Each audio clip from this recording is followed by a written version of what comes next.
খুলনার আদালত চত্বরের বাইরে নজিরবিহীন কাণ্ড। রোববার দুপুরে প্রকাশ্যে গুলি করে হত্যা করা হলো দুজনকে। কিন্তু কেন এই হত্যাকাণ্ড?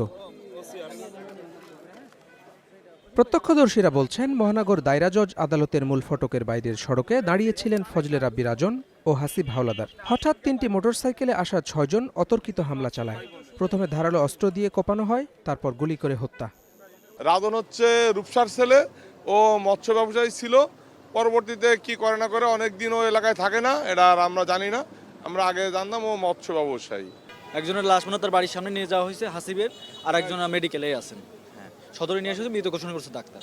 চাপাতে দিয়ে কোপ দেয়, কোপ দিলে উনি বাম পাশে আইল্যান্ডের পরে পড়ে দেয়। একজন নেমে মাথায়, দুজনের মাথায় ঠেকায় গুলি করে। পুলিশ বলছে, নিহত দুজনই নগরের নতুন বাজার এলাকার বাসিন্দা।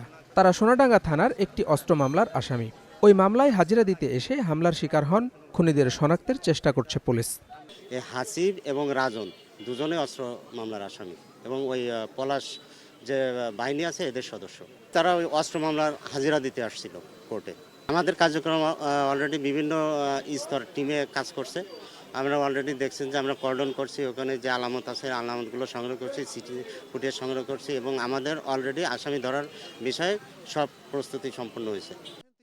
এদিকে আদালত এলাকায় এভাবে প্রকাশ্যে হত্যার ঘটনায় ছড়িয়ে পড়ে চরম আতঙ্ক। নিরাপত্তা নিয়ে উদ্বেগ জানিয়েছেন সাধারণ মানুষ।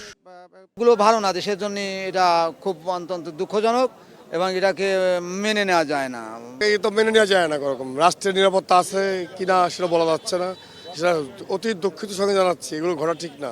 আমাদের এই আদালত পাড়ায় এখন সবাই খুব আতঙ্কের ভিতরে আমরা আছি এবং আমাদের নিরাপত্তার আসলে কোনো ব্যবস্থা আমি মনে করি নেই।